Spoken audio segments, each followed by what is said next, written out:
छोटी कुमारी को 86,845 वोट मिले, जबकि खेसारी को 79,245 मत मिले। ये हार तेजस्वी यादव की उम्मीदों पर पानी फेरने वाली थी, क्योंकि खेसारी को स्टार पावर से आरजेडी की परंपरागत यादव वोट बैंक मजबूत करने का जिम्मा सौंपा गया था। लेकिन विवादित बयानों और राजनीतिक चूक ने उनकी हार सुनिश्चित की। यहाँ ये भी बता दें कि छपरा की जनता ने खेसारी को सुना, देखा और परखने के बाद आखिर तक उन पर भरोसा नहीं कर सकी। छपरा की कड़ी टक्कर में भोजपुरी सुपरस्टार खेसारी लाल यादव को हार ने चौंका दिया। सिर्फ स्थानीय राजनीति की कमजोर पकड़ ही नहीं, बल्कि उनकी कुछ विवादास्पद टिप्पणियां और राजनीतिक गलतियों ने उनको चुनाव हरा दिया। आपको बता दें कि खेसारी की सबसे बड़ी गलती वो बयान था जिसमें उन्होंने कहा कि राम मंदिर पढ़ाई लिखाई करके नौकरी नहीं देता। धार्मिक मुद्दों पर संवेदनशील छपरा के मतदाताओं को ये बात खटक गई। विरोधियों ने इसे भगवान पर सवाल कहकर प्रचारित किया। ये बयान इतना असरदार साबित हुआ कि उनके बाकी मुद्दे पीछे छूट गए। कई समर्थक भी इस टिप्पणी से असहज दिखे।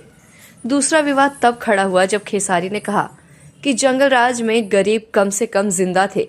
ये टिप्पणी आरजेडी कार्यकर्ताओं के लिए तो उत्साहजनक थी, लेकिन आम मतदाताओं को इससे पुराने दिनों की याद आ गई, जब अपराध और कानून व्यवस्था को लेकर बिहार बदनाम रहता था।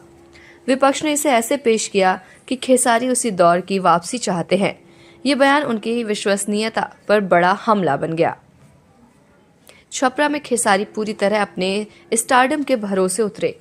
स्थानीय नेताओं से कमजोर तालमेल, बूथ मैनेजमेंट की कमियां और जनसंपर्क की कमी उनके अभियान को कमजोर करती रही। मतदाताओं में ये धारणा बनती गई कि खेसारी बाहरी हैं और चुनाव के बाद इलाके से दूर हो जाएंगे। चूंकि छपरा में स्थानीय नेटवर्क और जमीनी संगठन सबसे अहम रहते हैं, खेसारी का स्टारडम वहीं का काम नहीं आया। चुनाव के दौरान खेसारी भोजपुरी इंडस्ट्री के साथी कलाकारों पर भी टिप्पणियों में भी उलझते रहे। उन्होंने कई कलाकारों पर पक्षपात और गिरोहबाजी के आरोप लगाए। इसका सीधा असर ये हुआ कि इंडस्ट्री का बड़ा वर्ग उनसे दूर होता गया। अभिनेता की छवि वाली सीटों पर अक्सर पूरी इंडस्ट्री की सॉफ्ट स्पोर्ट अहम होती है, जो खेसारी को नहीं मिला। स्थानीय स्तर पर बूथ प्रबंधन, समुदायों से जुड़ाव और नियमित जनसंपर्क में कमी रही।